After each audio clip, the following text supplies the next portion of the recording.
And welcome back to Cpac 2021 Uncanceled. Mike Crispi here reporting for RSBN. We are wrapping up day 3 of the convention. It's been a 3-day event. We have heard from all sorts of people on stage. We had, we had Matt Gaetz came over to our booth. We've had Dana Loesch. We've had Alan West. We've had so many great people. Glenn Beck gave a great speech. There's been so much action here at Cpac, and it's funny because the grassroots is charged up. You know, there was an event in Orlando that occurred just a couple months ago, another Cpac event, and the fact that this event has been so well attended goes to show you that the spirit of the GOP is strong, and it's only growing. And we are growing anxious for the main event, which is going to be coming up soon. President Donald J. Trump will be taking the stage at 3:30. I don't know, for those of you who saw, he was at the fight last night, the MMA fight, Conor McGregor, for those of you who saw that, and he got a rousing applause from the crowd. But ESPN didn't show it. So Right Side Broadcasting, we're letting you know that he did get a standing ovation. The crowd was chanting USA. He was staying at his hotel in Las Vegas, and the people were fired up. Americans love this president. So we see around the hall here, we're just going to pan around. We see boots, all sorts of great activist groups on hand, grassroots organizations, candidates for Congress. We have Liberty University here. They're wrapping up. The great folks at Liberty University, we love them. And all sorts of media outlets here on hand at Cpac reporting live. And these people, I mean, they come here with the purpose to just spread a message of conservative values and really America first. It's been a theme of the day. I mean, I had the privilege to interview Vernon Jones, who is running for governor of Georgia, and his hat, what did it say? America first. So a lot of people are eagerly anticipating Donald Trump's remarks. They're excited about what he's going to say because there are a lot of people out there who think that he may talk about his plans for 2024 in a little more detail.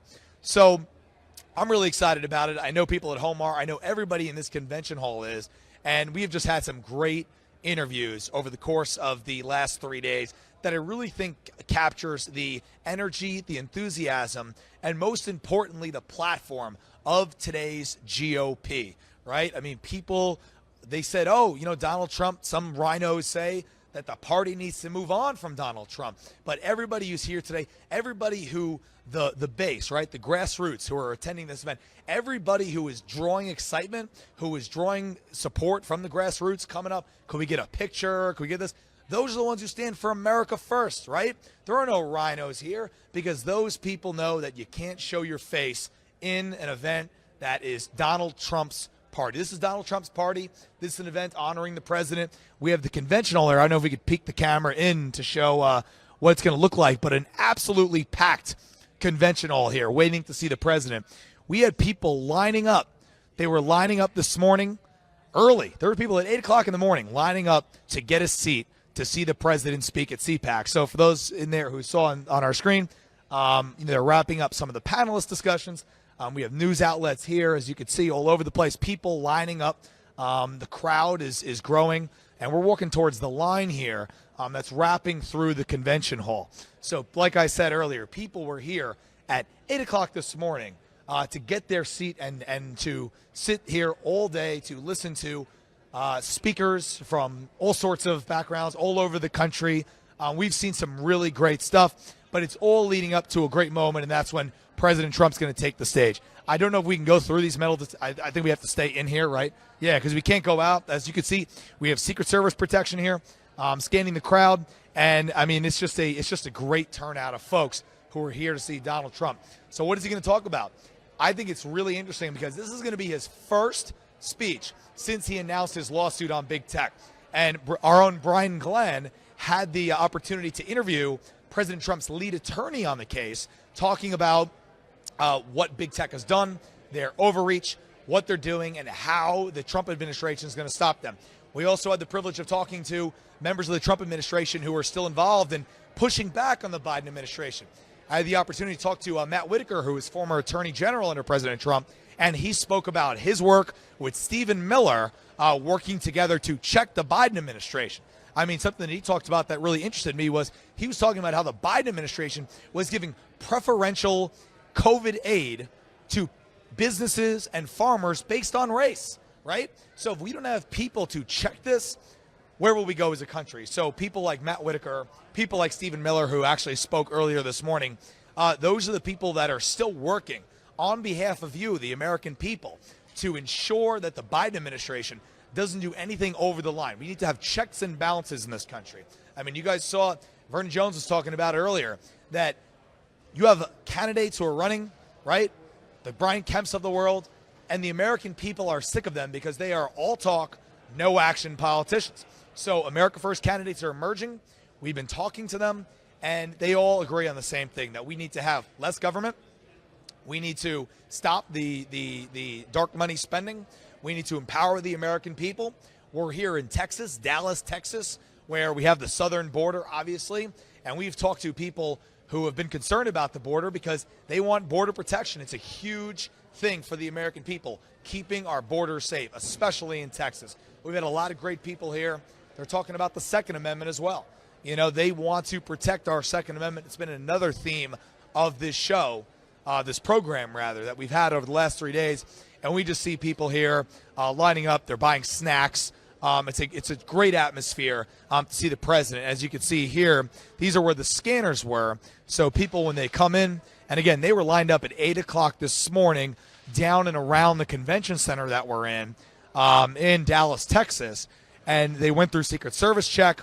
And to our best knowledge, the president will be arriving at around 3:30 p.m. As you can see here, they're breaking it down. Looks like everybody has been let in who's going to be let in.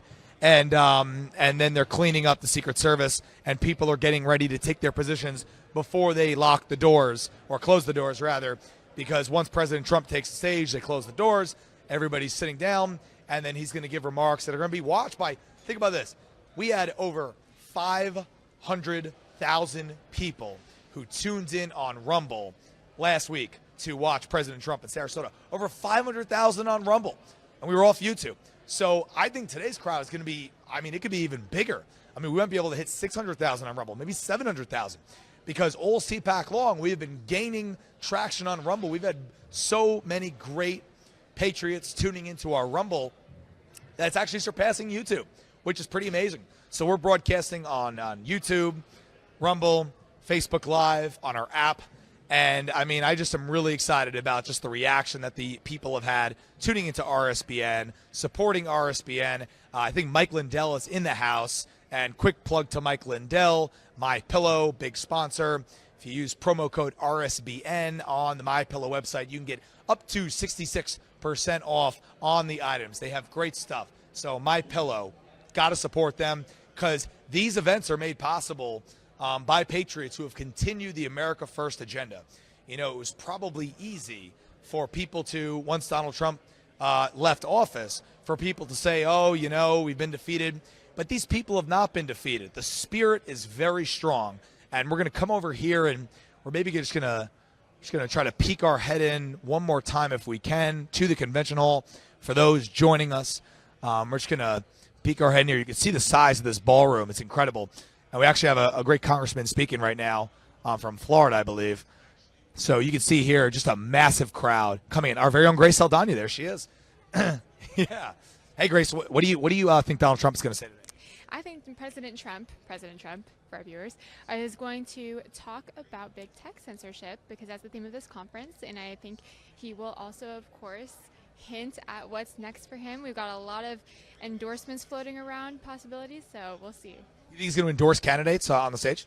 I think he'll endorse someone. He usually does, I believe. Do you think he's going to announce that he's running in 2024 tonight? Because, I mean, Vernon Jones, who I've spoken to, who meets with the president regularly in Mar-a-Lago, was saying that he says Trump is in. And several other people, members of Congress that you and I have had the privilege to interview, are saying that Trump is in. So, I mean, do you think he's maybe going to announce it today? Sorry. That's okay. No, I don't think he's going to announce it today. He said he's going to wait until after next year. He's going to wait. So, and he does have to wait. But he's definitely hinting at it as strong as he possibly can without officially doing it, which is obviously very exciting for all the people out here. So we're coming back here into the convention hall, and we're going to just pan around and show. So it's starting to wind down here because, like I said, everybody who's been here, all of the great organizations who were just absolutely charged up right? The enthusiasm has not waned. People are excited. And these booths, I mean, as you can see here, as we're gonna kind of walk around in a second, these groups, they're here, right? They're paying a lot of money to exhibit at Cpac. They care about their causes. We have nonprofits, we have candidates, we have stores, we have all sorts of things. And if you want to attend Cpac, you actually can. They sold tickets. A little technical difficulty there. They sell tickets, and there have been many great patriots who have been walking around these halls. So you see it's empty right now, but this was filled up in the past 3 days. So we're getting what? Oh, we're getting towards the end of the event. So over the past 3 days, we have seen these convention halls filled. It's starting to break down now, but you can see the size and scope of the event here. People just were flooding it earlier, and they paid money to be here. They paid money to talk to the organizations. We have many candidates for our conference, at this conference, who are running for Congress. And if you want to hear their interviews, everybody who we interviewed, please go to our YouTube channel, go to our Rumble channel, go to our Facebook, and we have all of the interviews that we have had with the candidates over the course of Cpac. We have Ace, who makes all the official Trump gear. Great people. Shout out to Ace. Yeah, love you guys. So, they actually, for those of you who don't know, Ace, they make all of the official Donald Trump gear, and I think they make some gear for us, right? I think they do. So, shout out to Ace. And we're here walking around, and as you can see here, the convention hall. Let's take a look at some of these events. I mean, some of these booths here. So we have, conservative Republicans of Texas. We have all sorts of great Freedom Works. I saw the Heritage Foundation. So all of these groups were on hand to meet with the American people. And that's what I love about Cpac, is that it is such an intimate blend of national name brand figures and the grassroots. They really come together. I mean, we saw Matt Gaetz. He must have posed for 200 pictures in the 30 minutes that I saw him, because he interacting with his base, talking to the group. Sorry? Oh, yeah. So are we cutting to the speaker? What? What'd you say? That's Tammy Bruce. Oh, okay. Tammy Bruce, who's the speaker. There you go. We're walking. See, we're walking by all these people. So many great speakers. But I was saying that all of these national political figures have been interacting with the fans and the grassroots, and that's something very exciting. And I'm fortunate to be here. I think that RSBN is fortunate to be here. And something really cool is that people have been coming up to our booth all day, talking about how much they appreciate RSBN, how much they support what we're doing, and how much they really just love the fact that we show things unfiltered, uncensored. We're going to turn here. You see Alan West is interviewing there. We had the privilege of interviewing him. It's on our YouTube channel. Grace Saldana did a great job of interviewing Alan West, who is running for governor of the state of Texas. That's been a theme here. So obviously these events are national, but there has been a Texas theme. And I think we could all agree, all viewers, wherever you're from. I'm from New York, but we love Texas, right? And everybody here there's been a lot of cowboy boots. I feel like people leave their cowboy boots, who aren't from Texas, they leave them in the closet. And then when they get a chance to go to Texas, they take them out. So we got a lot of great cowboy boots.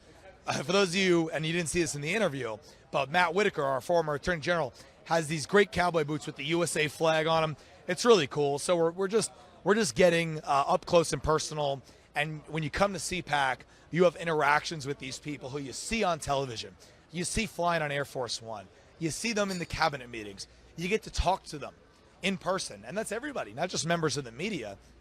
But for you guys at home, if you look at a Cpac event and you want to attend, these people are able to go up to them, talk to them, have conversations, take pictures. We saw a Dr. Ben Carson who was walking around, somebody who we might talk to at some point. So that's really, it's really amazing. People like him, Alan West.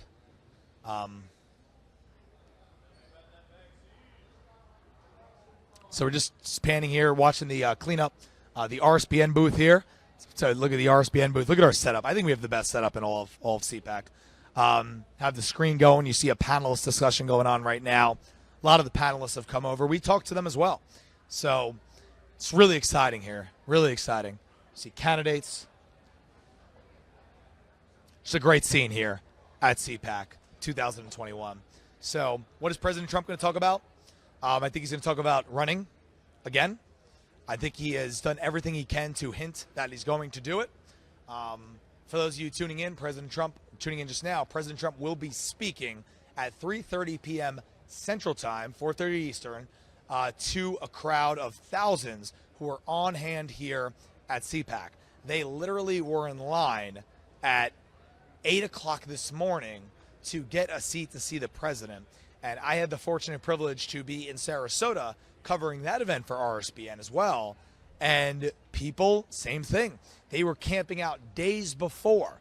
So the enthusiasm, no matter where the president is in this country, his enthusiasm is just growing. So the movement, the Make America Great Again movement, America First, it's growing. And at Cpac, it's really a great place where grassroots meets known figures, and they come together on a common agenda, on a common purpose to share ideas and spread the word of America First and talk about how they can go back to their communities and influence change. That's been a big thing as well. We've talked to some great members of Congress, people who, you might not be familiar with. And there's a lot of people in Congress that, are freshman congressmen. They're in their first term, second term, and Cpac is a place where they can emerge and they can create a name brand for themselves. And we've seen that with some people. So again, go to our YouTube channel and our Rumble channel rather, where we have so many interviews with so many members of Congress. They actually are coming up to us and they want to be on RSBN because they know that we are showing things unfiltered and unbiased. We're going to walk this way towards the entrance, but you can see a very large convention hall here where people are cleaning up. They're breaking down we have Beto, right? Beto O'Rourke, who is absolutely terrible. So we need to get rid of Beto O'Rourke or what? Is he the worst? Oh, absolutely. I'm from El Paso, so he's actually from El Paso. That's why we brought our piñata. And if anybody's listening and you want to take this home and have a nice little whack party, come and give us your name and number. And after Trump speaks, we're going to be up here in the front so you can have it. They're going to send you a piñata. They're going to give you this piñata. You're going to send up. You got to come get the piñata. So if you're watching, if you're at Cpac, come get the piñata. One lucky winner, I guess. We're going to have a raffle. Well, yeah, we're actually taking names and numbers. So if you're in the area and all you got to do is give us your name and number, and we're going to draw an unlucky winner. And what was your name? My name's Irene Armendariz Jackson, and I'm running for Congress in El Paso, Texas. Against Beto O'Rourke. No. So he was the representative at one time, and then of course now it's Veronica Escobar. She was the one that actually said that El Paso is now the new Ellis Island. But we actually were the ones that organized the nice little welcome that Kamala received when she came to El Paso. Those are our signs, Kamala. Yeah, she was at the border. So for those of you who don't know, Kamala Harris, after President Trump guilted her into doing it, guilted her into doing her job. Think about that. Kamala Harris did not go to the border once. And every time she was asked about it, she did her signature cackle, right? That's what she does when she doesn't know how to answer a question. She makes this cackle. I won't even try to impersonate it, right? I don't want the viewers at home to get scared. But she did her signature cackle, and she said, we've been to the border. When have you been to the border, Kamala? And then she said, we go everywhere. We go to Europe. We go to all these places. Really? Well, there's only one place where we're experiencing a national crisis, and that's at our southern border. So Kamala Harris came. She visited El Paso. I think she just sat in an air-conditioned room and didn't really see much of anything, right? Well, she actually came to the Border Patrol station. My husband's a Border Patrol agent, and I can tell you absolutely we have a crisis in El Paso, and it's all perspective. Yes, of course, Del Rio and a lot of the other borders have a greater numbers, but one person coming to the United States illegally without being checked and properly vetted is a crisis. And we have almost 200,000 people that have come in through El Paso border, and we definitely have a crisis. So I hope that the right side actually starts speaking the truth. It's all perspective. Yes, they have over 800,000 over here, but we have almost 200,000 in El Paso. Yeah, I mean, it really is a crisis. I mean, you look at what's going on at the southern border right now, and President Trump always points it out very astutely. There are so many bad things going on. We have drug cartels. We have human trafficking. It's a huge thing. We've talked to advocates for human trafficking. Think about that for a second. Cartels, human trafficking. The Biden administration is allowing these totally preventable things to happen, these tragedies. So we need to protect our southern border. A lot of people have been talking about that. And hopefully, we hope, we pray that, in the next couple of years they do something about it. Because you look at these facilities. The Democrats say, oh, COVID, it's so terrible. And then the children in the border facilities are being stacked up like soup cans on top of each other. It's so inhumane, and it's so bad for the children. That's who it hurts. These children get sent, I think, tell me, Irene, these children get sent over by themselves in some cases and pay coyotes. You tell us a little bit about that? Well, this is about protecting that 10-year-old little girl in Honduras that because of the opportunity that the Biden administration has created in our southern border, and how dare the man in the White House actually endanger the life of my kids and my grandkids and Americans. Americans matter. At some point, he has to wake up and realize who he's supposed to be protecting and representing, and that is America. But that 10-year-old little girl in Honduras, because of the opportunity, now their mom is going to get the money from wherever to send her with a stranger, and she's going to give her a birth control pill, not for if she gets raped, but for when she gets raped. It's truly terrible. And I mean, these are the realities of the situation. It is a dire situation. And thank goodness we have good people like Irene who are speaking up about it. Because if people don't speak up about it, the Biden administration controls the mainstream media. And with that ability, they have the ability to just make stories a non-story. Think about that for a second. By not reporting on it, they are saying, oh, it's not an issue.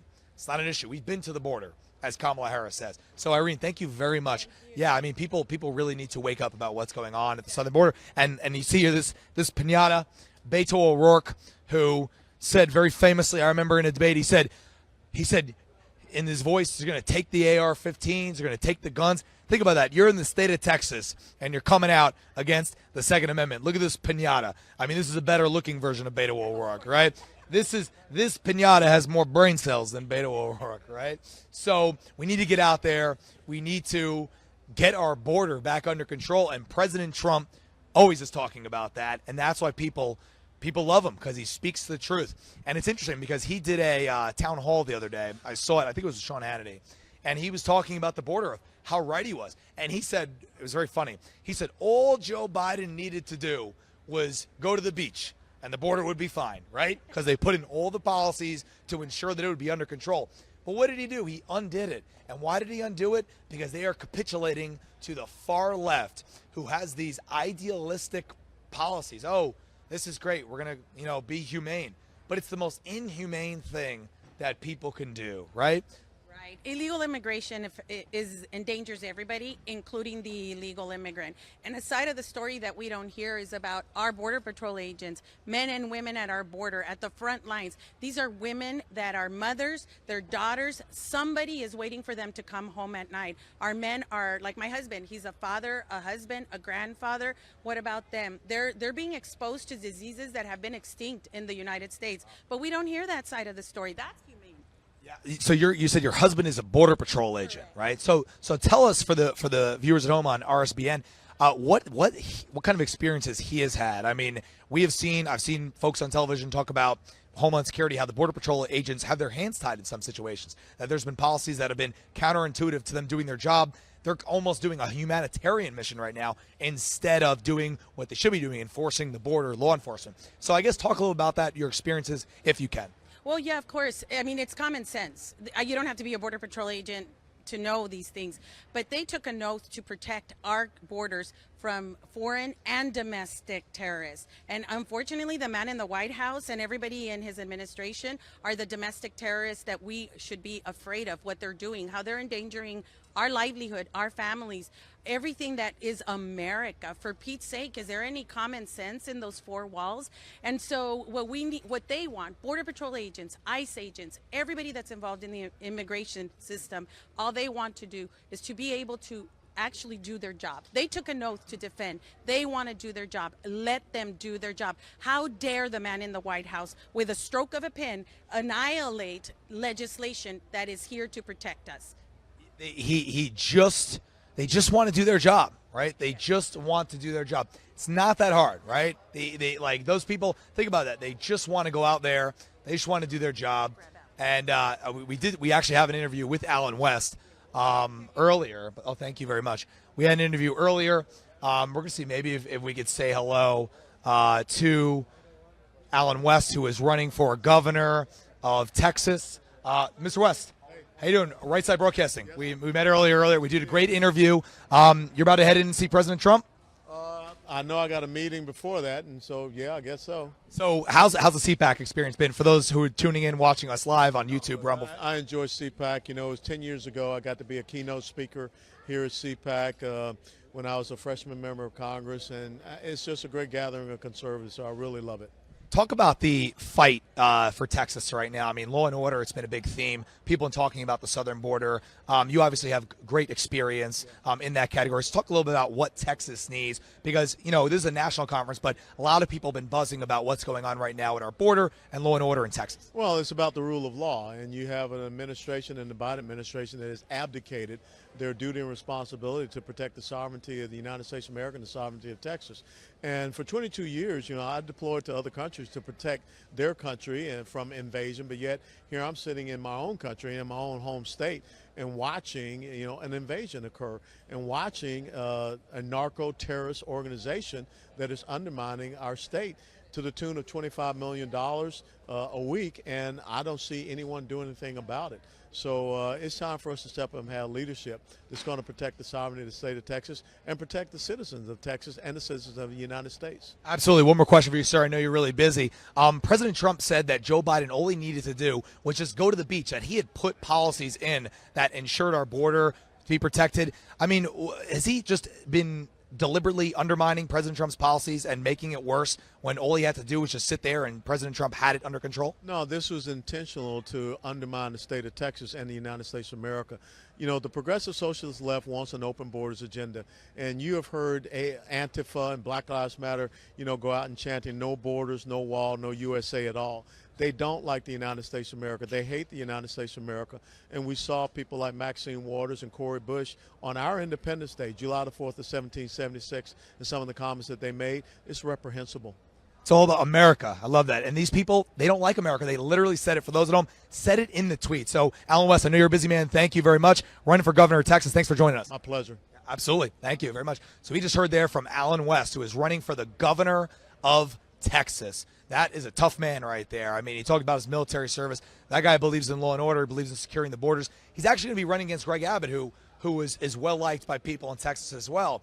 But it goes to show you what kind of fight it is in this state. It's going to be a tough primary battle because Governor Abbott, who does have high favorabilities in this state, still faces challenges. There's multiple candidates who are challenging him. And it's going to be very interesting because Alan West, as you heard there, a very impressive man with a very impressive track record. I'm very glad we got him, right? That was great. Good catch there for those behind the camera, just pulling him over. But, you know, he's a very tough man, and he believes in law and order, securing our borders, and that's a great thing. Uh-oh. All right, everybody. So this is an honor here. RSBN will be drawing a raffle to see who is going to win this Beto O'Rourke pinata. People thought that he would be a viable presidential candidate. Remember those days? What were they thinking? CNN was saying he was a serious presidential candidate. You mean Beto? Well, you know, there's a lot of people in El Paso that actually succumb to a lot of his message, but in El Paso, less and less people are actually following him. And I hope the rest of the nation understands that Beto does not represent the Hispanic values of 85% of the population in El Paso. You know, it's interesting because President Trump surged to historic results with the Hispanic and Latin American community. Why do you think that is? Because he talked about what is important to us: faith, family, values, hard work, opportunity. That's what the Hispanic community is all about. And I think Democrats are scared of that, right? Because the only way they can win is to divide us along racial and class lines, when really, you know, the Latin American community, they love God, they love this country, they want to have opportunity, they love their families, and they believe in family values and protecting themselves. So it scares them that President Trump had, for people who they call a racist, had historic minority vote this past election. So let's draw the winner So one lucky winner here at Cpac. This is the fun of Cpac, right? One lucky winner is going to win a Beto O'Rourke piñata. Let's see who it is. Alexia Milner is the winner. So you give her a call. Alexia Milner is the winner of the Beto O'Rourke piñata. Really funny. Thank you very much for your time. So we're gonna walk back here. A lot of fun. Very glad we got Alan West. Think about that. That guy's been here all day doing interviews. And these people, I mean, these leaders. You know, I saw Vernon Jones. I saw Matt Gaetz. I saw James O'Keefe. I saw Alan West. All these people, they're going to every single media outlet that's here. They are talking all day on all platforms to get their word out. It's a lot of work. And he is the last man in the thing. So, I mean, look at that. It's cleared out. He was the last man, Alan West, a very hardworking, patriotic American who loves this president, loves America first. And we are going to walk here towards the entrance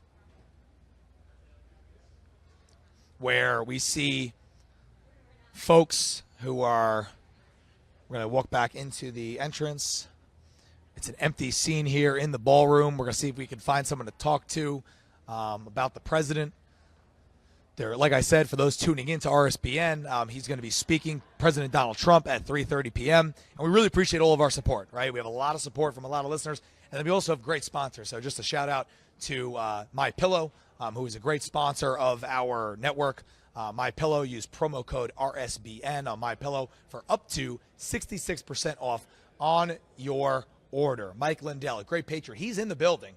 We haven't seen him. It'd be really cool if we bumped into him.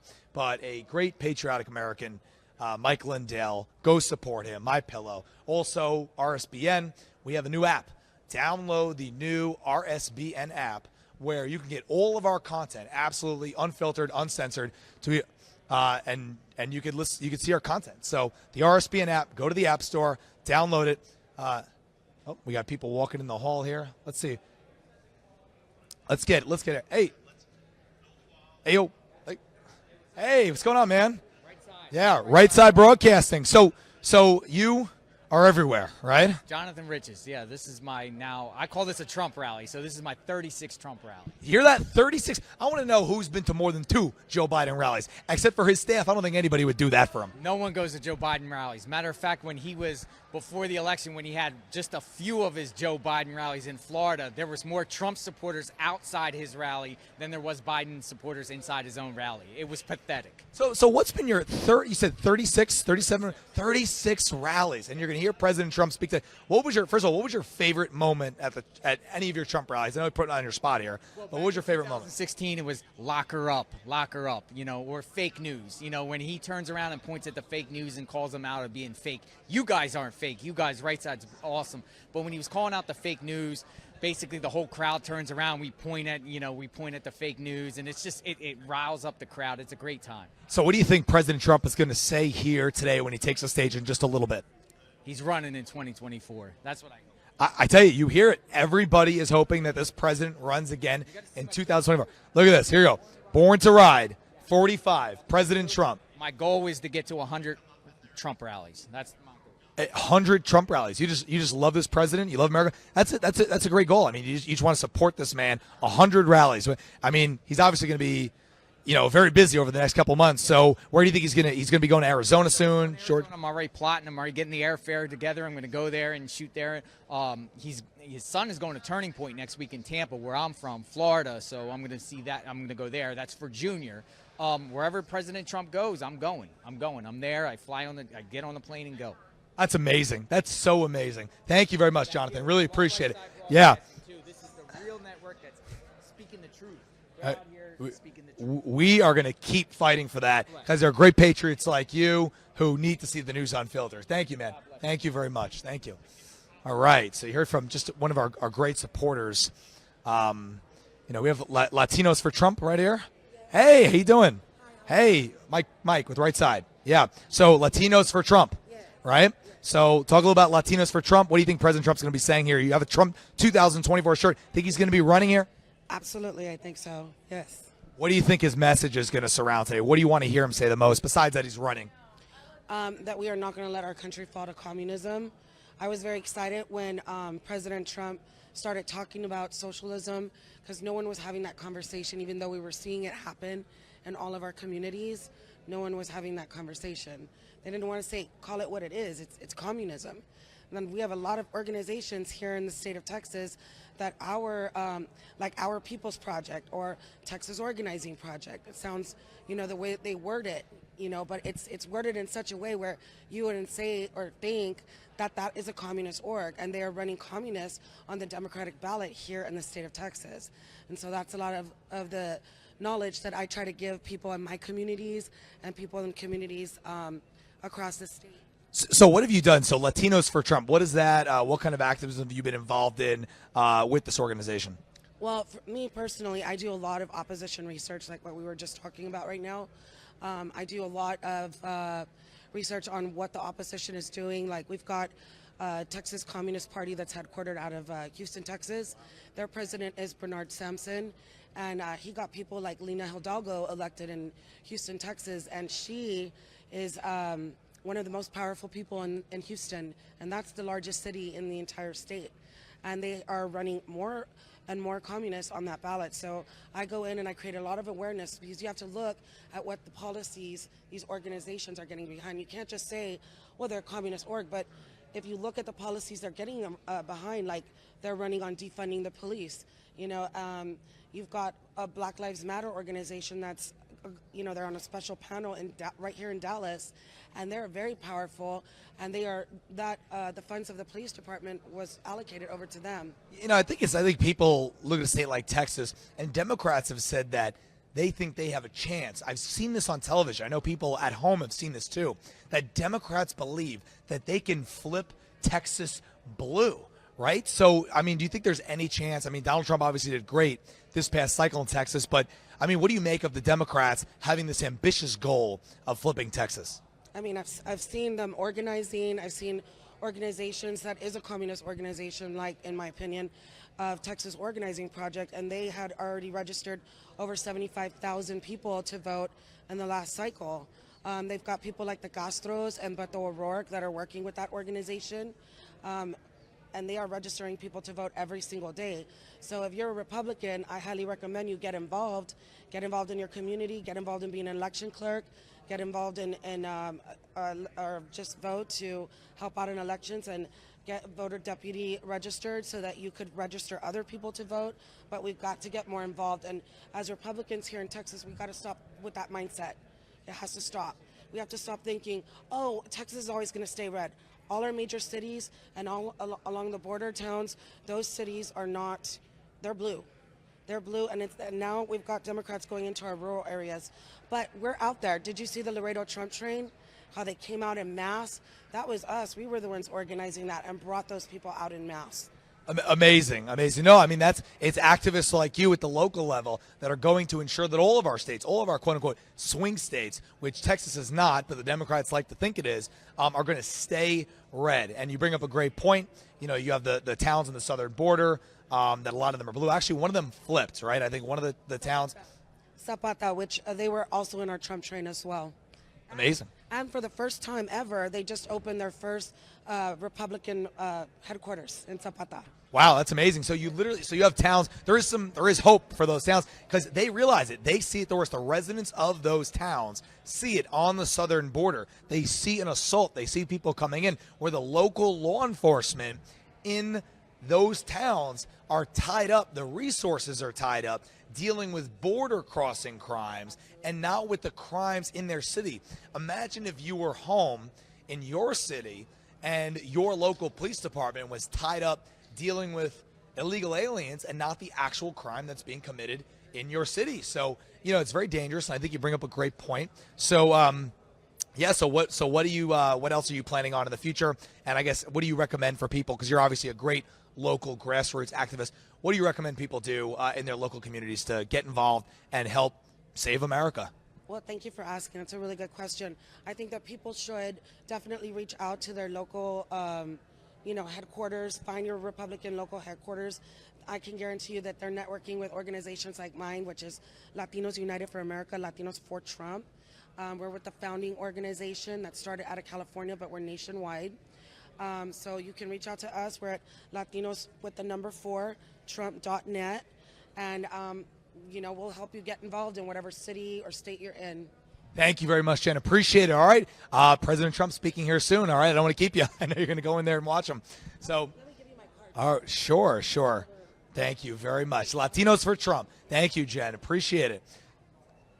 What? Sure. What do you? Yeah.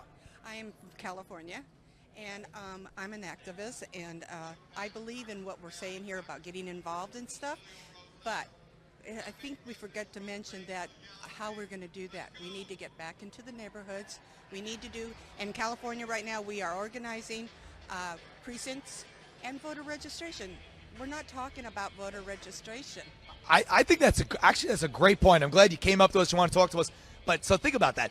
These blue states, people say, how do you flip the blue states? Like, how are you going to make an impact in places like California, in places like New York, in our inner cities, right? Why are we giving up on them? It's all about voter registration. You'd be so surprised by how many people are actually unregistered to vote, right? So many. 5 million last year came as new registration. 5 million in California only, and we have to go out and get those registrations. Also, people are re-registering as from Democrats to Republicans. They are. Voter registration. It really is. It is so important. Thank you very much for sharing that. Yeah, thank you. So people, think about that.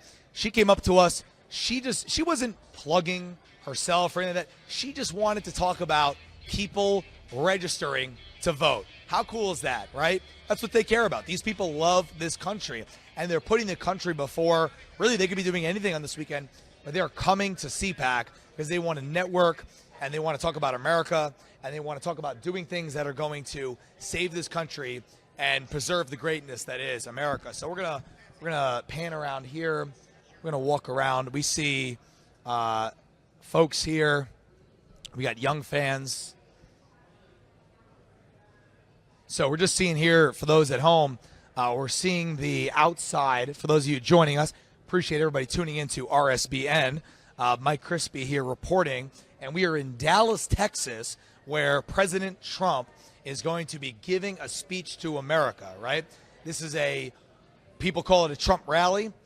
This is Cpac 2021 Uncanceled, and I think the title is fitting because President Trump announced just days ago, and our very own Brian Glenn was there, announced days ago that he is suing big tech. It's needed to happen for a long time. So he announced that he's going to be suing big tech. He's taking the fight back to these people, Zuckerberg and all the people who run these companies, right? Twitter, Facebook, Dorsey at Twitter. He's taking the fight to them because that's what they need to do. And that's what Cpac 2021 is all about.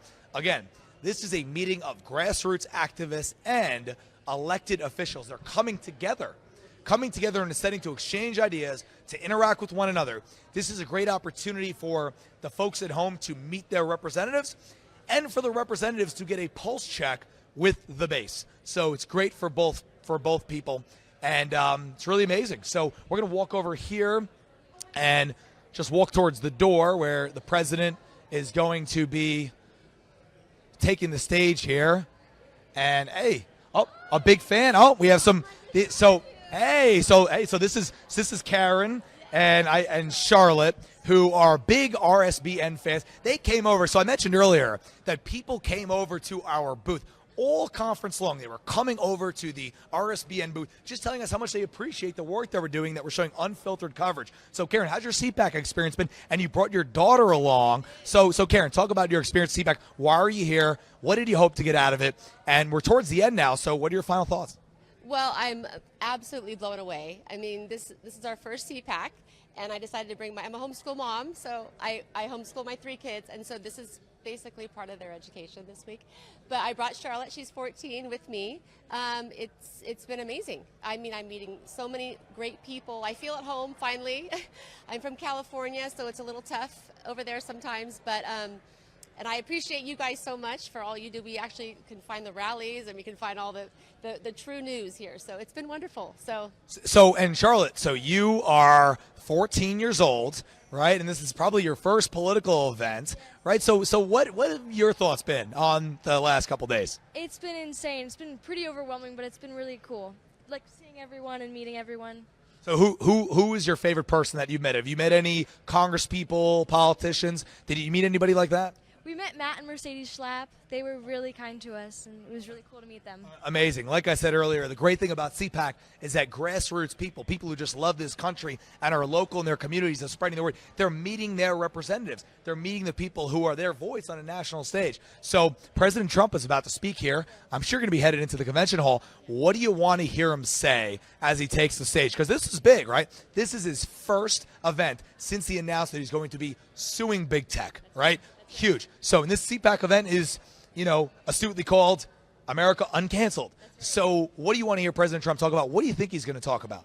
Well, I hope he announces that he's running for president. So let's hope he does it here at Cpac. But I just want to hear what he's always says. That we're not alone, and he's fighting for us, and to keep on, whatever you want to say. Go ahead, Charlie. You too? That's pretty much, same. We're not alone. We're here together. He wants to unite us, That's good. Yeah, to unite us. Unite us. So think about that. They just want to hear, and we have someone in the White House right now who does nothing to unite us. He just seeks to divide us. He seeks to destabilize the southern border. People in Texas, you heard from Alan West earlier, who's running for governor. He said that President Joe Biden is intentionally destabilizing the southern border, and he does not have any regard for Texas, right? Of course, because these Democrats, they don't care. So great, a unifying message, and that's really exciting. So it's great seeing you guys. Thank you very much for stopping by. Yeah. Thank you for all you do, and we're big fans, so we're spreading the word. Right Side Broadcasting, some of our great fans who have come over to the booth. We love our fans. We love interacting with the audience. We appreciate so much the fact that people like that family right there, that they donate out of their pocket. They donate to RSBN. You could also donate to RSBN. We are a largely RSBN. There you go. Look at that, the fans. So we're largely a viewer-funded organization, so you could donate to us. And we really appreciate also our sponsors, Mike Lindell, who is our biggest sponsor, MyPillow, who is in the building. I wish we could talk to him. But Mike Lindell, MyPillow, if you use code RSBN at checkout, you can get up to 66% off of your order. So we really appreciate great patriots like Mike Lindell for supporting RSBN. And please be sure to download our app, the RSBN app on the App Store. We are up to number 6. Look, there's the piñata. Wait, are you the winner? Are you the winner? Wow, look at that. So I drew the name. Did you know I drew the name? Yes. So Mike with Right Side, Alexi. So why did you enter to win a Beto O'Rourke piñata? What are you going to do with this? I'm going to take it home, and me and the neighbors are just going to fill him with some candy and beat the hell out of him. So where are you from? I live here in Dallas. So you live here in Dallas, and Beto O'Rourke. There was a time where people were saying that he was going to be the president, that he almost beat Ted Cruz, quote unquote, and then he fell like a rock, right? So what's the political future for this? Piñata, this human punching bag? I hope that he continues to be a loser. He's not a winner. He's just not. He doesn't have it together. He can't do it. He does not have it together. So he can't handle himself, and he doesn't. He's not smart enough. So you're about to head in and hear President Trump speak? Yes, absolutely. But so what do you hope? What are you looking forward to the president saying? What do you hope he says the most? I want some intel. I want some scoop on what the hell happened. I want him to tell his people what he thinks happened and what he's going to do about it. Absolutely. So, President Trump, the thing that people love most about him, and thank you very much, and enjoy beating this piñata. All right. So that's amazing. So we literally we drew the winner for the piñata, and we just met the winner of the piñata drawing. So what an honor to meet the winner of the Beto O'Rourke piñata raffle. So pretty amazing stuff. And we have, so look at that. So what is this? So we're going to come over here. Look, these people love America. We have a signed Declaration of Independence. Oh, Constitution. Okay. So 1953 Constitution. 4.5 years ago, I came to Cpac and started collecting signatures. Ted Cruz. Is this Tucker Carlson? Yes, sir. Yes, sir. Here, let's see how many you can name. No, we don't have time. How many? Actually, one of the best ones is Mike Lindell. signed it. Oh, we love Mike Lindell on RSBN. Number 17. Wow. Since then, I got 193 signatures on this. Who was the first? Look, Kayleigh McEnany's on here. MAGA. So how do you? So let me ask you this. And what was your name again? Jeff. So Jeff, how did you get this idea to start collecting signatures? And how do you track these people down? They're so busy at these events. How do you do it? Next to impossible. It's next to impossible, man. And right place at the right time, and you got to get up, show up, look up, and never give up. You never give up. So what's your what's your goal? I mean, this is amazing. These are all great figures. Tucker Carlson, Kayleigh McEnany. You have so many great people who are signing. That is. Oh, look at this signature right here. Check this out. This is Donald J. Trump's signature on the Constitution. Look at that. That's the executive order pen that he used, that Charlie Kirk got this signed, gave me the pen and the photo I have of the president signing it. And all these other people, there's Vice President Pence, there's Rudy Giuliani, Ron DeSantis, Eric Bolling, Rush Limbaugh. Wow. Yeah. The late, great Rush Limbaugh. Yeah. So you've met a lot of these people personally? They all know me. They all met me. So let me ask you this. Who sticks out to you as the most memorable encounter out of all these famous people that we see on television? You know, they're famous. Obviously, you know, Charlie Kirk got this one for you, a turning point. But who's your most memorable experience of who you met in person? They're all incredible, and I have a story to tell about each one of them. Wow. And you and I could do a show for an hour on this. I know. And I have 80% of these signatures. I have photo documentation. I have pictures. Wow, amazing. So you're collecting all these signatures. What's the goal with this? With collecting all of the signatures of all these amazing. Get a few more, and then who knows? This is a snapshot of 4.5 years of political history of all these big names that were on here. Wow. Yeah. And I'm honored that you, RSBN, is able to tell the story about this. That's amazing. You know, these people. You are awesome. You're an awesome man, and your show is your outfit is incredible. Thank you very much. Thank you, Jeff. Can I give you one of these? What? What do you mean? Oh, you want to give me one? Oh, yes. Thank you. We're people love Right Side Broadcasting. The last one I have, I'm leaving town now. Wow. Check this out, man. Wow. The Declaration of Independence. Look, there's replica Donald Trump and Mike Pence signature. This is a collector's item. He said, Trump, back in September 2016, said November 8th will be the new Independence Day. It came true. So this is the Trump Independence Day Declaration, Make America Great Again, and here's the full-size Constitution. Wow. For you, I'm giving it to you, thank you very much. Thank you very much. Listen, we have such great fans at Right Side Broadcasting. Why don't we put your autograph right there? Oh, man. Oh, I can't bend down, though. I can't. What is the with the executive order pen? All right. So for those at home here, I am getting a. Right there. Check that out.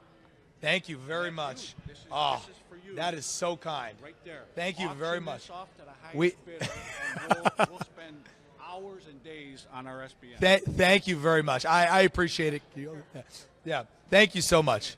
What? Thank you. It's a pleasure. Thank you, Jeff. So we have people here. Yeah. We have people here who just love. He's gonna wrap it up for you. We have people here who just love to think about that. Jeff, we saw him at Cpac. He has been all around this country in the last 4.5 years collecting signatures of these people. We saw Donald Trump, we saw Kayleigh McEnany, Tucker Carlson, and so many other names. He's collecting signatures. These people love America. They want to spread the word, and they're just patriots. Why are they doing it? He said it's a snapshot in history. That's what he was doing it for. So that's pretty amazing. These people just love this country, and there's something noble about that there, that they just have passion for America, and that's what compels them to do these things. And that's what I love about Cpac, is that you just have freedom-loving patriots who just are passionate about this country, and they're passionate about this president. And Donald Trump started a movement, the America First movement, that we've never seen anything like in the history of politics. You know, we've never seen like in the history of politics. So we're just walking around here outside. Most folks are inside now. I don't know if we can, maybe let's get a shot of the crowd inside if we can. I'm just going to peek the camera in here. How you doing? So we just peek the camera in here. RSBN, just want to show. Let's step in there and take a look. This is the crowd here. For those, I'm gonna let you guys pan and take a look here. Look at this crowd here to watch President Trump. They're all here. Right now, you have folks on stage. They're wrapping up the programming. Let's see what time it is. We have 3:22. So President Trump is supposed to speak at 3:30. And this is a packed house. We have volunteers here. How you doing, sir? I mean, it's great that, we have so many people here. There is not an empty seat in this house. Pretty amazing. Look at that. There's this ballroom is filled. And I've been to Cpac. I got to tell you, I went to Cpac once in 2017. And it's really funny. That was when President Trump had first won the White House. It was his first Cpac speech. And it's crazy that this crowd is just as big, if not bigger, than when he spoke the first time as president, Cpac 2017. We have a special guest. Hey. Yeah, hey, Luke. How's it going? So how's your Cpac experience been? It's been great. I saw you, and very quickly, I just want to say hi to my mom in Pittsburgh. She's watching, loves RSBN. Hi, Mom. Told you I'd get on camera and say hi. Oh, look at that. Hey, a great guest, all right? Thank you, Luke. Thank you. So you guys are headed in to see President Trump? We are, yes. So what first of all, where are you guys from? Originally from Baton Rouge, now we live here in Dallas. So you live here in Dallas, and you're just attending Cpac as supporters, or are you here with any type of, mission or nonprofit or campaign? No, we're just here to see the big man. Yeah. Love that. And so is this your first time seeing the president? First time? Not first time seeing the president. We saw the president at the national championship. Go Tigers! Oh, Yeah.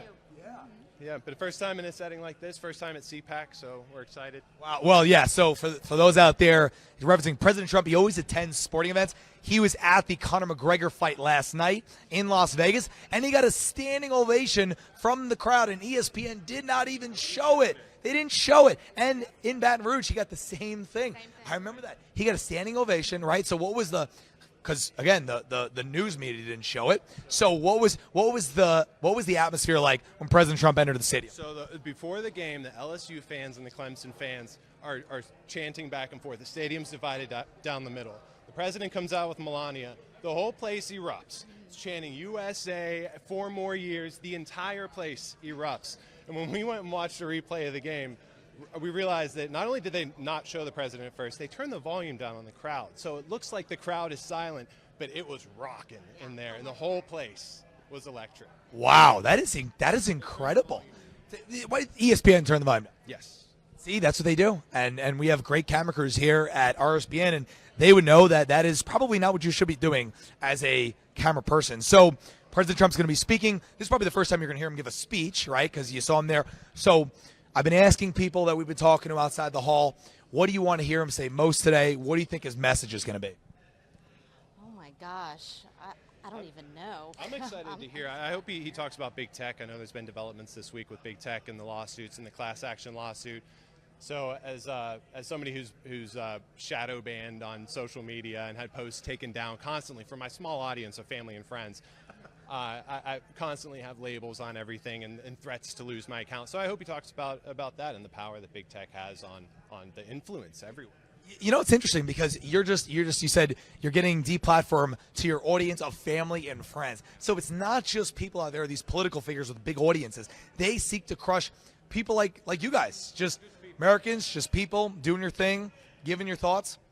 And it's really scary that we're in a position where you can't even get that message out to your friends and family. That's scary. I don't want to hold you guys. You're going to go into the hall. Thank you very much. Thanks so Thank much. you very much. All right.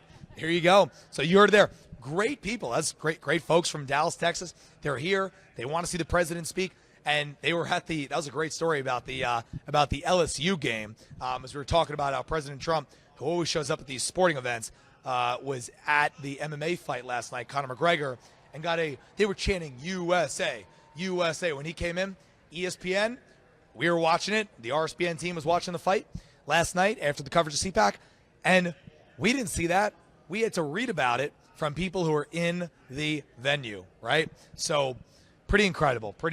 Sir, how you doing? Hold on. I want to ask you about your hat because I saw the MAGA Mall guy selling it. So, David, where are you from? I am from Tulsa, Oklahoma, and I have 8 children. My wife and I here, just 34 years married, and my children wrote the song, Keep America Great. 40 million hits for Trump. It's the biggest Trump song by the numbers in the world. Wow, glad we talked to you. You know, everybody at Cpac has a story, right? He sees people. So you're these are your daughters? We just gave this to Kevin Schlapp, and President Trump's getting one of this, as well as we wrote a song, Back the Blue. The Sister Duo is their, thesisterduo.com is their website, and they have written 6 albums, and they've written songs for Kristi Noem, Jackson Lawmeyer, Rick Santorum, and now Trump. So how old are your daughters? 29 and 27, but they look 17. Wow, well, you did a great job as a father raising them, because we see today young children, millennials, right? Yeah. They have been indoctrinated by leftist ideals. So good for you. They're putting their musical talents. We raised them with the Bible, no public schools, only Christian school and homeschool, no TV, no secular music. And we just kept them in the house of the Lord. I pastored a church for years, and they were my worship team. And then when we wrote the song for Rick Santorum called Game On, it went 1 million hits in a week. We couldn't pastor anymore, so we traveled with Rick. He took us there with the Santorum girls. That's where it started. But we got into the cause because we believe that God has all the answers. And my girls decided to put messages that are moral messages into music because it puts it into people's long-term memory so people can remember it. So they're singing songs of righteousness and goodness. They just wrote a song on, it's called March for Life. The governor of Texas, of Oklahoma, his name is Kevin Stitt. He's going to be a part of it, as well as the head of the GOP, John Bennett. We write songs for moral causes because we want young people to be encouraged to use their gifts and talents for God at an early age. That is so amazing, using their talents for good. You see young people, they're on TikTok doing stuff, right? But it's really awesome that your children, you raise them you raise them in a good, strong foundation, a nice household. And are they here? Are they in the conventional? They're actually at home right now. They sent me as the representative. But I will tell you what, Nick Vujicic just saw them. He's the guy with the no arms, no legs, and he is an absolutely incredible speaker. He saw the girls and he said, I want them on my television show to be my house band because I love the way they dress. They don't dress down. They don't use foul language. He says they're funny, they're sharp, they write beautiful music, and he's invited them on his television show. And I sat there as the dad going, I can't believe it. That's amazing. You got to be so proud of your children. That is so incredible. So I want the crowd to see your hat here. It's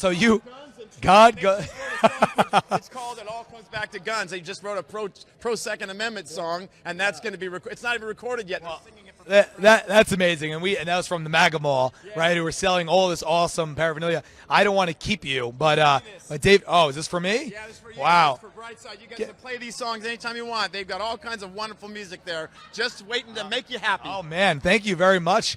I appreciate it, David. Thank you very much. We have Judge Jeanine here. It's amazing. Judge Jeanine, great, a hero here in this country. Judge, great to see you. Right Side Broadcasting, we love you. Yeah, that's right. So there you go. She loves it here. We're collecting giveaways here, but you see Judge Jeanine here interacting with the crowd. It's pretty awesome. She's got her entourage here. She's heading in to see the president. And you know what she said, Judge Jeanine? I love Right Side Broadcasting. So if you love Right Side Broadcasting, you could support us. You could make donations to us, mail them in. You can support us by downloading our app. We have an RSBN app. Just put it in the App Store, RSBN. We actually, after President Trump's Sarasota rally, we shot up to number 6 on the charts. So the RSBN app, please go ahead and download it. And also, our sponsor, Mike Lindell, at MyPillow, our big sponsor. What an incredible job he has done to protect our freedoms and our liberties. He's actually in the building in Cpac. We need to find him. I don't know, Alex, maybe you're going to find – you got to find Alex Jones. You got to find Mike Lindell. Well, I would say Alex Jones, I saw a video of him. He's not here. No, he's nowhere near the building. But we got to find Mike Lindell, and we got to talk to him at some point, So we're going to be on the lookout for Mike Lindell.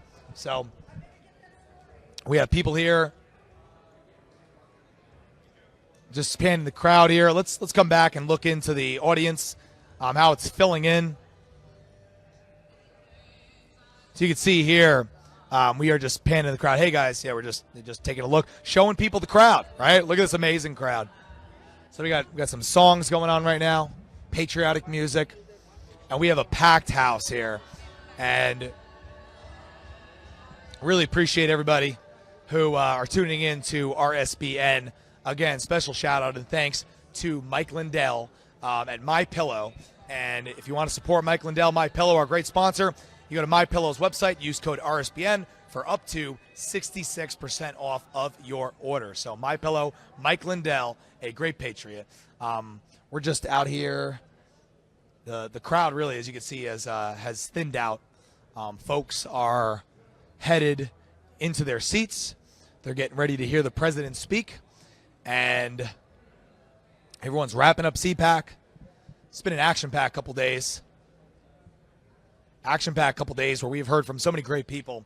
And for those of you who are just joining us, for those of you who have not seen our coverage, if you tune into our Rumble, our YouTube, we have all of our exclusive interviews with so many great members of Congress, candidates for office, and newsmakers that we've been talking to over the course of the last 3 days at Cpac. RSBN, we had a booth. I think it was the most popular booth in all of Cpac because we had just an absolutely exceptional, turnout. I mean, we have so many people who just came up to us. They wanted to thank RSBN. They wanted to tell us how much they love us and watch our programming. And I think that's something special. So everybody out there who is watching, we really appreciate it. And just remember to, to support us. You can make donations to RSBN directly. And then you can also support our great sponsor, Mike Lindell, at MyPillow, mypillow.com, code RSBN for up to 66% off of your order. So we're just taking a look here. The crowd is coming out here. There's Alan West again. Yeah, there you go. Look at that great jacket. And we're really, as you can see, it's coming out. Great man, the last man in the building, Alan West, interviewing with everybody. There you go. There we go. I love it. Great folks. So an empty convention hall here at Cpac. And this was filled up. You're seeing here, this was filled up with people who were just on hand. You see the MAGA store. You see everyone wrapping up, cleaning up. And I like the Cpac gear, the MAGA mall. That's where that guy had that hat. Gods, guns, and Trump. Right? Love that message. So really appreciate everybody who's been tuning into our Cpac coverage. And, we're waiting for President Trump to speak, right?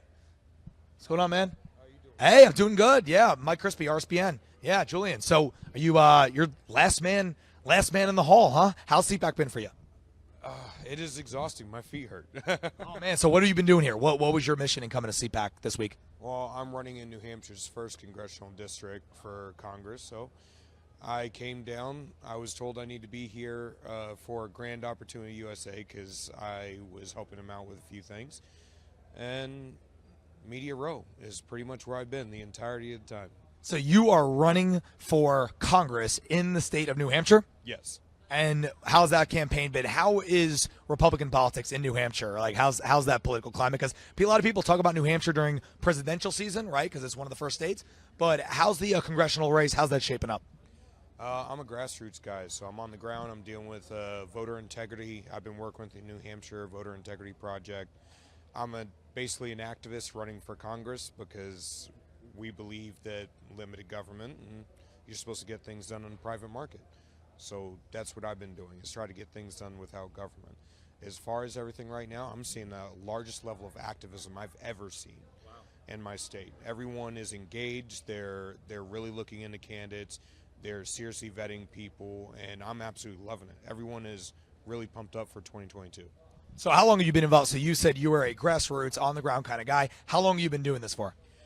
Let's see, I have studied politics since I was about 12 years old. I even used to call into Rush Limbaugh. Wow, the late, great Rush Limbaugh. And did you speak to him? Yes. Wow, that's so cool. I mean, Dad used to do it while we were working, so we worked together, and we listened to Rush Limbaugh in the car, and I'd call in. Wow, that is such a great. I mean, the people you meet at Cpac, it really is incredible. So you listen to Rush Limbaugh. You've been in politics since you were 12 years old, and you're saying right now, 2021 is the height of activism in the party, you would say, ever? I'd say definitely since the Red Scare. We're typically apathetic in the conservative movement. We're always reactionary to the left. All of our talking points are reactionary to the point where a lot of them, we often take a position contrary to the left in contradiction of our own principles.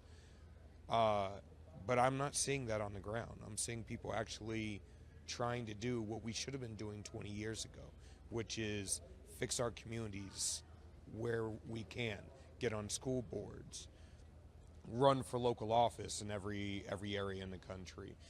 We need to run a candidate for every single seat, every single time, everywhere. Don't ever leave anything up to chance. It's that death by 1,000 cuts. That's how we lost most of the country, and that's how we're going to gain it back. And the Democrats, I mean, as we know, are just highly organized. They have so much organization. These people, you see these organizations that are forming, they're looking to take out, as you pointed, they take over school boards. Yeah. They take town council seats. They take assembly, as we call it, or state representatives and state senators. These things matter, and a lot of people don't even know about that. And the fact that you've been doing this, so you've been involved, you've been an activist, and you're running right now. What inspired you to get in the race right now? Well, I got sick of seeing people go to D.C. and not represent my state. I don't care whether you vote 100% with Florida and Texas or 100% with California and New York. Either way, it's wrong. You're supposed to represent New Hampshire. And if any of our people, Republican or Democrat, actually did that, we probably wouldn't be flip-flopping back and forth every election. But we have the reason why presidents don't like coming in New Hampshire during primary season is we do retail politics, and retail politics is hard.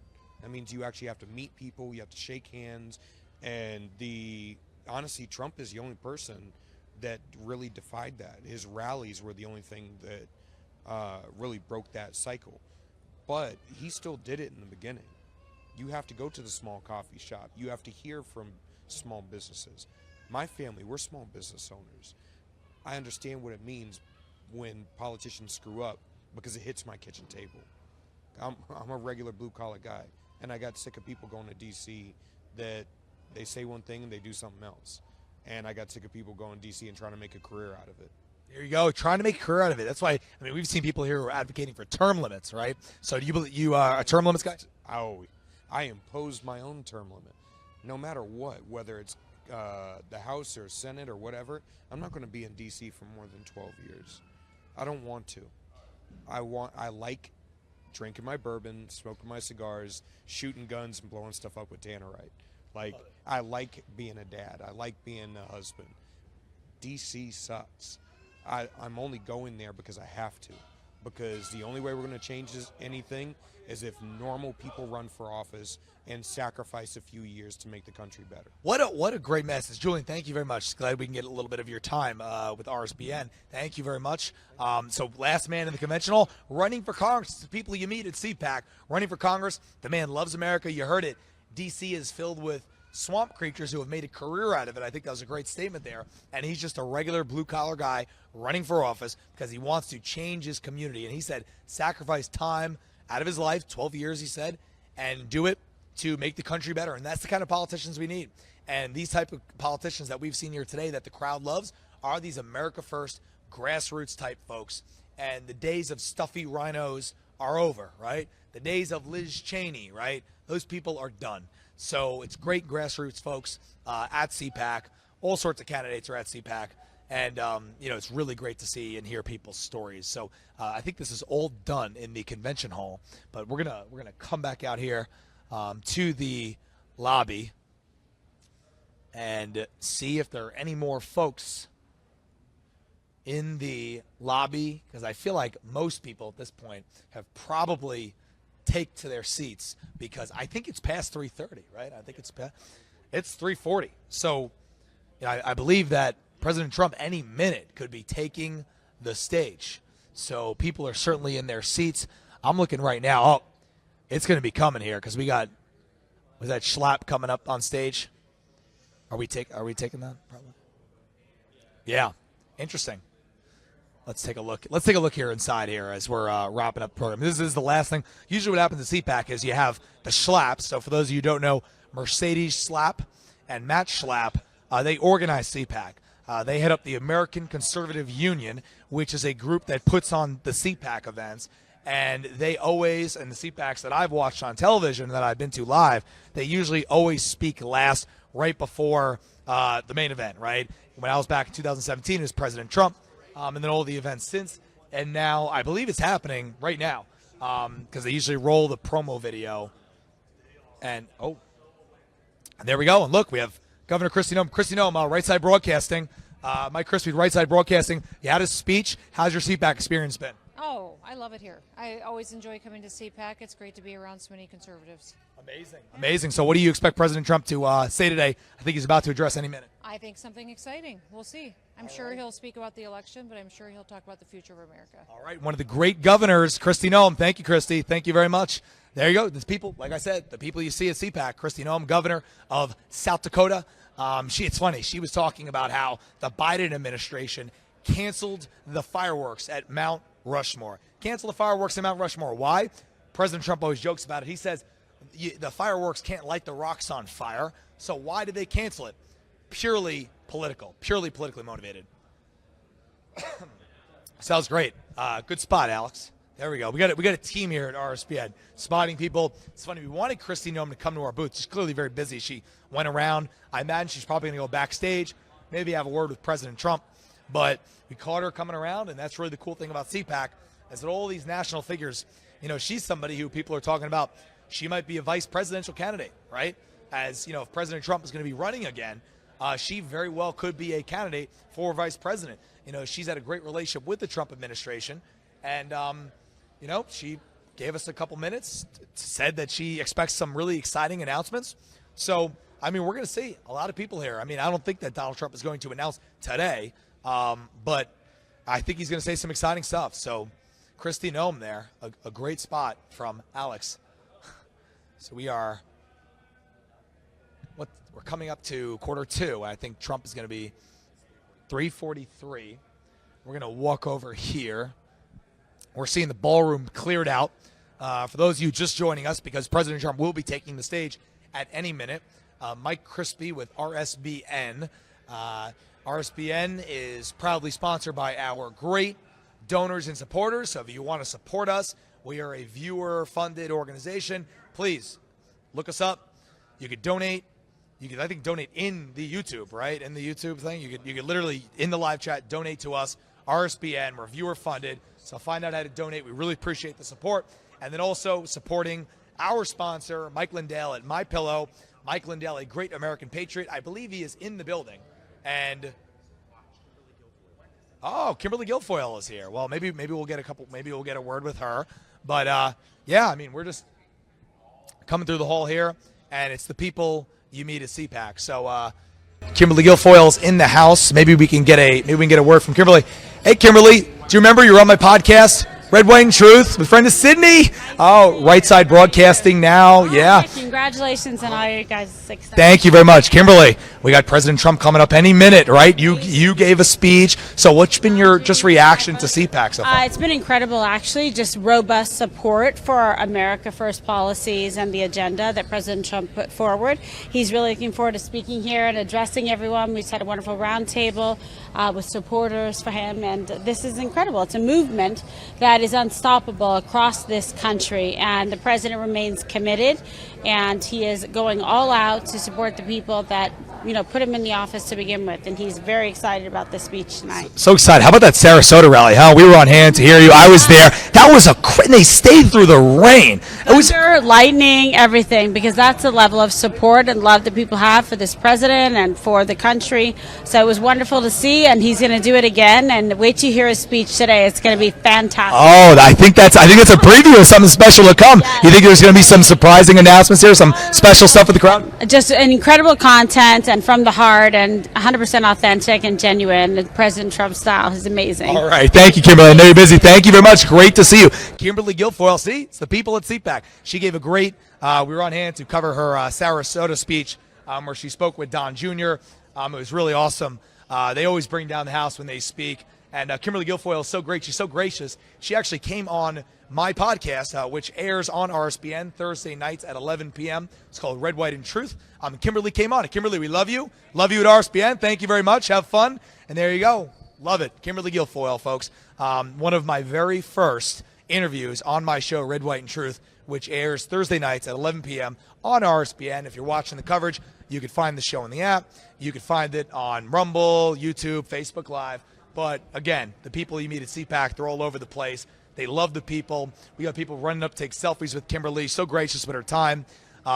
I really wish Don Jr. I mean, he might be in the building. I mean, I don't know, but you know, they always do the final warm up, and you know, when Kimberly's walking in, that President Trump is going to take the stage at any minute. So really exciting stuff there. Glad we got a chance to talk to Kimberly.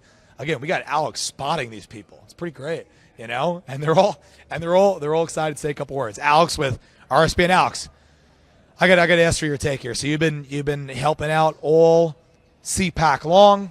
You've been a driving force.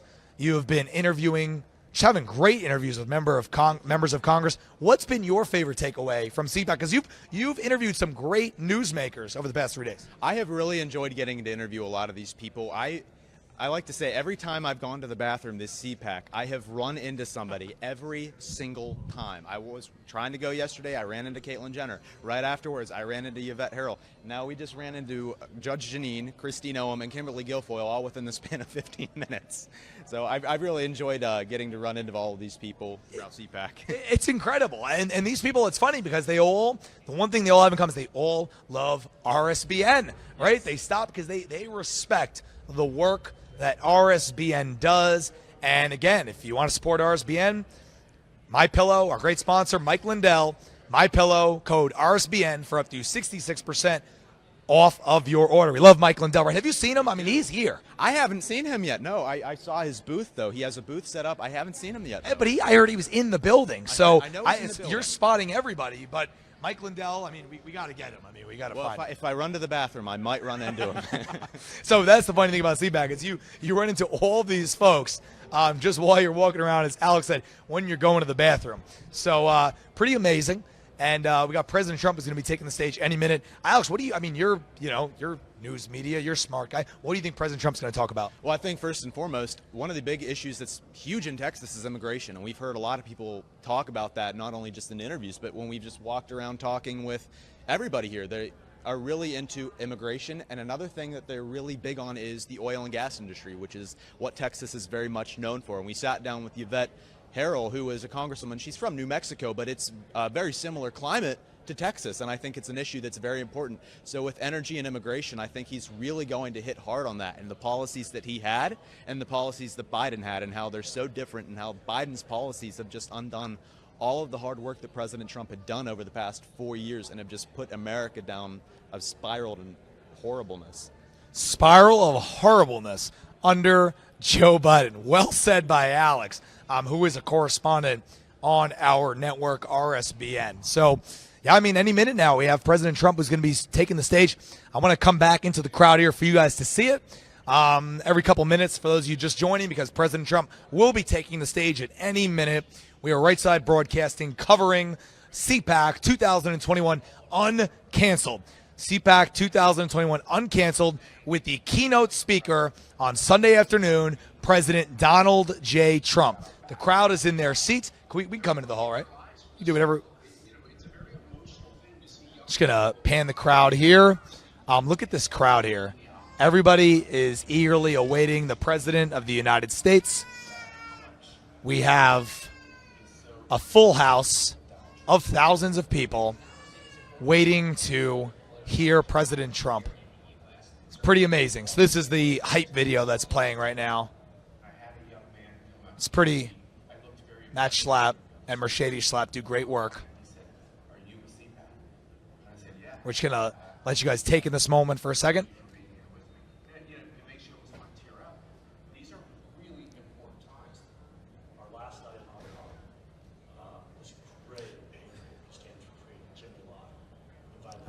Amazing crowd on hand at Cpac. Amazing crowd. I mean, a packed house. I don't think we doubted that for a second, Alex, right? I don't think we doubted that there would be a packed house. People were lined up at 8 a.m.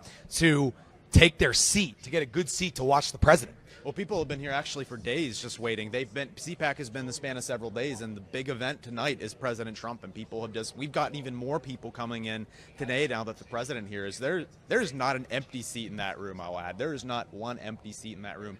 It is packed, and President Trump, he knows how to draw a crowd. That's what I say. He knows how to draw a crowd. And he knows how to really, I guess, start a movement. He started a movement. He wasn't a candidate for office. He was the starter of a movement, America First, which we've never seen in politics. And that's why he has such a unique following that candidly, the left and even members of the right are afraid of. And it's pretty amazing. So you either gotta be okay with Donald Trump being the leader of the party. You got to get out of the party, because I think it's very clear at Cpac and at all of these Trump rallies that this is still very much the party of President Trump.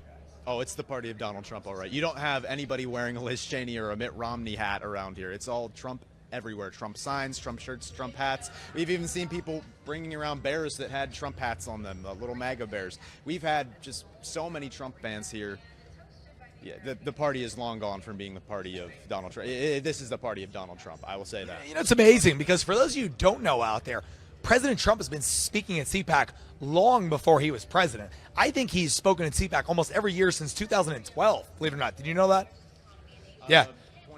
Possibly. He's been speaking at Cpac for a very long time. There's footage. You can look it up. I think it's on YouTube. I've watched it. And it's really interesting because he used to give speeches at Cpac. He used to be like a morning speaker on Saturday. He used to have like the 9 a.m. slot. This is before he was, the president and, the starter of this amazing movement. But he was involved in Cpac. So a lot of people don't know this, but President Trump has been involved in Cpac. He's been supporting Cpac long before he announced his run for office, which I think most people do not know. And something else they probably don't know is that he has said the exact same things since that time. He's one of the most consistent speech givers because he was talking about China ripping us off, putting America first, securing our borders. He was talking about all of that long before he was running for office. And all these politicians, they flip-flop, right? They say, they say one thing and then it's not convenient. They flip and they flop. Republicans do it. Democrats do it. Donald Trump is the only one who has really, think about it, stayed true to every single policy that he has been talking about since the 90s. Right? Is there any one that he's broke from? I can't seem to name one, but I can name a lot from people like Joe Biden, where Joe Biden has been on the same side of every single issue. He's consistent with flip-flopping, I'll say that. He literally, Joe Biden is the biggest flip-flopper. Joe Biden said in 2008 or 2012, that he opposed gay marriage. Yes. He literally said, do you support gay marriage? And he said, Barack Obama and I do not. He said, no, Barack Obama and I do not support gay marriage. Think about that. Why haven't people talked about that? Why isn't the media covering the fact that Joe Biden is one of the biggest flip-floppers in history? We don't know what to believe because he was against desegregating schools. That's how long he's been in Congress for. And we heard from that guy before, the one who was running for the House in New Hampshire, that people like Joe Biden is what's wrong with America. People who make a career out of being a politician. It's not right, Alex. No. I mean, he's been in office for 47 years, and if you look at what he's done, he has not done a whole lot, but the stuff that he has done has been an absolute disaster. If you look at what's been happening with segregation, which he was a fan of, he's been quoted on this many, many, many times. He has not done what maybe he renamed a post office, but really other than that, he has not done anything. He renamed a post office, and I think he cut a ribbon when they named a train station after him or something like that. You know, That's about it. But I hear Hunter has done well for himself at least. But yes, something that conspicuously the media has not covered. It's really funny because Hunter Biden, nobody talks about him. All right, everyone talks about the Trump children all the time, but nobody's talked about anything about Hunter Biden. That's really the only track record that's been consistent for Joe Biden's tenure, right? Consistent, Hunter Biden doing his thing, right? Right. Well, you just can't even trust the media to report that at all. They don't. I mean, unlike us, we at least try to show you guys what's going on.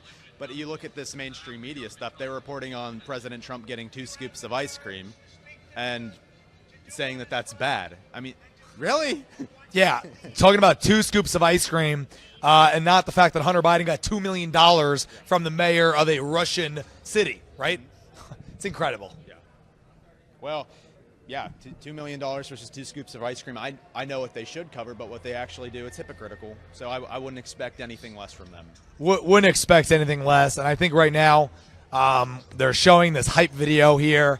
I don't know if people can see it at home, but there's a hype video here. We got Joe Biden. They're making fun of Joe Biden and Kamala. AOC. Look at this. Are you a capitalist or a socialist? We got Joe Biden falling up the stairs, talking about the inflation, which is at record numbers. It's pretty incredible. They're showing it? Oh, we've shown this video? We're showing it right now? Oh, they're playing it over and over. Yeah, this is the hype video for Cpac, right? So we are coming towards the end of our programming here at Cpac 2021. Mike Crispi with RSBN, the host of Red, White, and Truth, which is a Thursday night program on RSBN that airs. We have all sorts of great guests, all sorts of great content every Thursday night, 11 p.m. Then it's available the next day for playback. Tune in if you can. It's on RSBN. Really excited about it. Really appreciate all the people who have tuned into the program. We had some great guests. Andrew Giuliani was on a couple weeks ago. We had C.J. Pearson, who was Vernon Jones' campaign manager, on last week, and other folks, candidates, people in office, influencers in the media, on our show, Red, White, and Truth, which is on RSBN. And check out all of our shows. Check out all of our programming. Check it out on the app. Check it out on our Rumble, our YouTube. RSBN is really diversifying. We cover all of the events, giving you the unfiltered coverage, and also have some great new programming lined up that you should totally check out on RSBN. So we are going to pan the crowd. Let's pan the crowd one more time here. They're on their feet. I think something big's going to happen. I think President Trump will be taking the stage any minute. I think Mr. Schlapp is going to come on after this, and I think he's going to introduce the president, Alex. I think so. I hope he does, at least. We saw Kimberly Gilfoyle just make her way in, and if we're seeing her make her way in, I think that that's a telltale sign that the president he's got to be close by. So I look forward to hearing what he has to say today. It's going to be amazing. It really is going to be amazing. It's been such an electric event. Again, Cpac, there was one a couple months ago in Orlando, but at Cpac, just a couple months later in Dallas, Texas, the energy is bigger and better every single time, and now the energy is about to reach its apex as Donald J. Trump, 45th President of the United States, is about to give the keynote address at Cpac 2021. Appreciate everybody watching this pregame coverage. Mike Crispi with RSBN. I think we're going to throw it inside now. Appreciate everybody tuning in, and we look forward to seeing what President Trump is going to talk about today.